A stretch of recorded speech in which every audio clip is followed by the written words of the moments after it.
Salut à tous, je suis Spyro le Dragon, soyez les bienvenus sur la chaîne qui déboîte.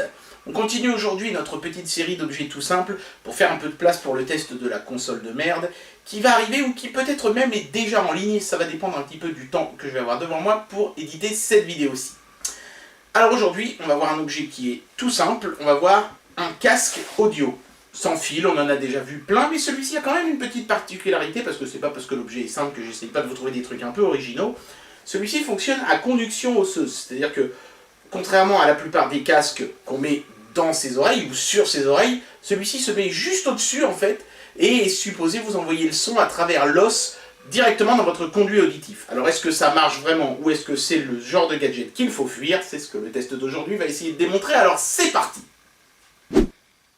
Bien, je dois bien admettre que je suis assez impatient de tester cet objet parce que je me demande ce que ça peut donner le son d'un casque comme ça qui se pose sur l'os du crâne pour transmettre le son, ça m'intrigue. Je dois dire qu'il y a plusieurs marques d'ailleurs qui font ça, mais j'ai pas vraiment vu de marque de casque ultra réputée se lancer là-dedans, donc je sais pas. Je pars avec un a priori un peu négatif, mais j'espère que l'objet arrivera à me surprendre agréablement.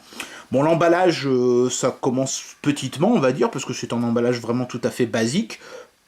Pas cher, hein, en carton brut, avec juste un petit blueprint du produit, quelqu'un qui danse là, avec marqué « fait pour les sports de ville », casque à conduction osseuse, yes. Au moins, le mérite de cet emballage, c'est qu'on sait ce qu'il y a dans la boîte. Voilà, donc il y a une petite explication hein, sur le principe de l'objet, marqué en anglais. Numéro 1 en quoi, je ne sais pas, mais ils sont numéro 1. Apparemment, il y a plusieurs couleurs de disponibles. J'ai quelque chose qui est gris. Si j'en crois la photo sur Amazon, ça devrait être un motif de journal sur le casque. Enfin, vous allez voir. Donc, à l'intérieur, il y a une cale en carton. C'est tout, rien d'autre. Le casque en lui-même, on va le mettre ici. Il y a d'autres petites choses. Alors là, j'ai un casque, un câble micro USB dans un sachet antistatique, refermable. Qu'est-ce que j'ai d'autre? Des petits papiers, des petites documentations. J'imagine que ça, c'est la carte de garantie. Bingo, c'est tout en chinois, j'ai l'impression. Ah non, c'est en anglais de l'autre côté. Non, c'est la notice. C'est la notice. Alors, un volume, machin, oui, bon, donc ça fonctionne exactement comme un vrai casque. Par contre, ce qui est bien, c'est qu'ils ont mis un petit schéma pour nous expliquer comment le mettre, parce que forcément, quand on n'a pas l'habitude de porter un tel objet, on peut se demander comment ça se met. Donc ça se met devant le conduit auditif, comme ceci. Hein. Bon, voilà, ça c'est très bien. Et la deuxième notice, c'est exactement la même que la première. Je ne sais pas pourquoi ils ont la courtoisie de me la mettre en double, mais c'est la même, dans les mêmes langues, c'est-à-dire chinois et anglais, et ça n'amène absolument rien d'en avoir deux. Voilà, j'imagine que si vous en perdez une, il vous restera l'autre. Bon, bah on va passer au test du casque. Voilà, donc le casque, lui, il est dans un sachet, tout simple. Hein. On va l'extraire gentiment. Voilà. Ok, donc comme vous pouvez le constater, hein, on a cette espèce de motif façon journal avec marqué Time. Hein. Bon, on aime ou on n'aime pas, je suis pas super fan, moi, personnellement. J'aurais préféré qu'il soit complètement noir, mais bon voilà, c'est bien aussi qu'il le propose de différentes couleurs, et j'imagine qu'il m'a envoyé celui-là parce que ça doit être une des couleurs qui se vend le moins, donc ça les pénalisait moins de m'envoyer un échantillon de cette couleur-là. Voilà, on va dire que ça doit être ça l'histoire. Le casque, il n'est pas immense, hein, et la taille n'a pas l'air d'être réglable du tout. Ici, il y a une espèce de bande en caoutchouc, donc on peut l'étirer de par la souplesse des matériaux, mais c'est tout, hein, et ça a l'air d'être massivement en plastique, je vois pas de renfort métallique nulle part. Après, c'est difficile à dire, il y a peut-être une bande de métal là-dedans, hein, dans l'arceau, je vais pas m'amuser à le dépouiller pour voir. Enfin, ça va, quand même, globalement, hein, l'objet donne quand même une impression de solidité, ça craque pas, ça fait pas de vilain bruit quand je l'étire, vous voyez. Donc on n'a pas l'impression d'avoir entre les mains un truc qui va nous péter dans les doigts en 10 secondes. Ça c'est plutôt bien. Les contrôles sont ici sur le côté, donc on a un petit machin qui s'ouvre là pour la prise micro USB, donc pour recharger la batterie. Hein. On a le bouton Power ici, et puis on a les boutons pour régler le volume là. Passer à la chanson suivante ou précédente n'est pas, semble-t-il, possible avec ce casque. Il faudra le faire depuis le téléphone. C'est un petit peu dommage. Mais bon, c'est comme ça. Par contre, on peut faire lecture-pause en appuyant ici. Donc ça, c'est plutôt bien. On peut couper le son, par exemple, si on a besoin de démarrer une conversation avec quelqu'un. Donc ça, c'est plutôt bien vu. Mais pas de précédent suivant. Ça, c'est un petit peu dommage. Bien, voilà, donc là j'ai mis le casque sur mes oreilles, enfin sur l'os qui se trouve devant mes oreilles, et je suis en train d'écouter un petit peu de musique, en l'occurrence ici les Cranberries. J'aime bien les Cranberries pour tester la musique parce que il y a des aigus, il y a des graves, il y a des médiums, il y a tout dans les Cranberries, c'est très varié. D'ailleurs on voit bien hein, là sur le graphique qu'il n'y a pas vraiment un truc qui est sous-représenté par rapport aux autres.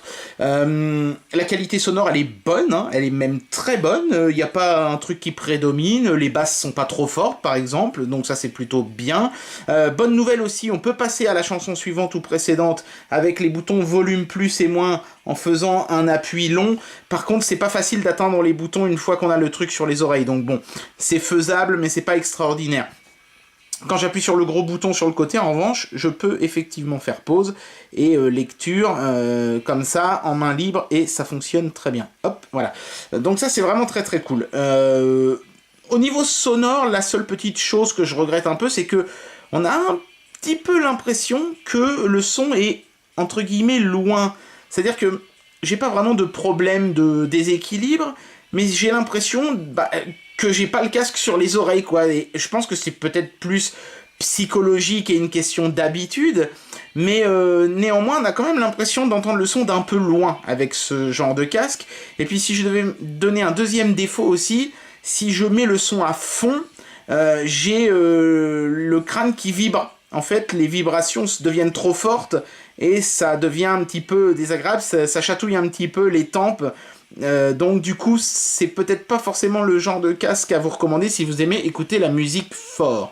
Par contre, le gros, énorme point fort de ce casque, et ça c'est vraiment très très cool, c'est que ça n'obstrue pas mes oreilles. Par exemple, là je suis en train de vous parler, je sais pas si vous avez déjà fait ça, essayez de parler à quelqu'un quand vous écoutez de la musique, on s'entend parler d'une façon bizarre et c'est désagréable, et du coup on a tendance à hurler ou des choses comme ça.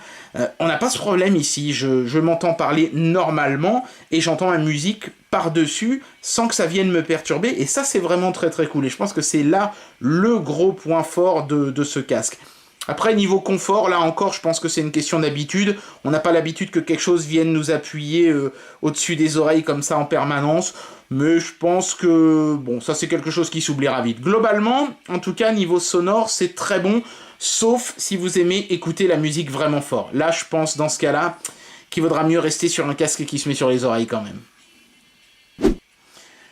Alors, juste avant de conclure cette vidéo et de donner une note à ce produit, je vous invite à tendre l'oreille, parce que, évidemment, un truc qu'un casque doit pouvoir faire aussi, c'est ne pas être trop audible par les gens autour de vous. Et comme là, le casque ne se pose pas sur vos oreilles, on pourrait craindre qu'on entende exagérément la musique aux alentours.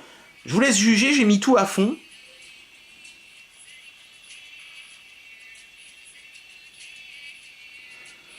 Voilà, donc pour conclure, à ce niveau-là, je dirais que c'est pas pire qu'un casque normal, mais c'est pas mieux non plus. On entendra quand même un petit peu la musique dans l'entourage si vous la mettez vraiment fort.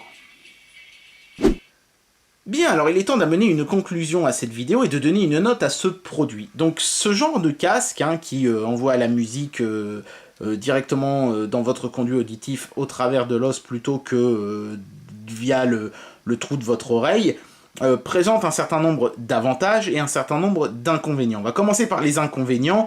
D'abord, évidemment, la musique semble être un tout petit chouïa plus lointaine, et c'est normal puisqu'elle n'est pas directement dans votre conduit auditif, et c'est quand même par là que rentrent les sons. Mais néanmoins, j'ai quand même été impressionné par la qualité sonore, les basses, les aigus, les médiums, tout était bien présent, sans distorsion ni rien du tout. Ma foi, là, c'était plutôt pas mal. Ce qui est un peu regrettable, c'est que quand on monte le son très fort, eh ben, ça fait un petit peu vibrer la tête. Ils ont percé des trous, comme vous pouvez le constater, sur les côtés du système, justement pour éviter cette compression sonore trop grande et ces vibrations trop importantes.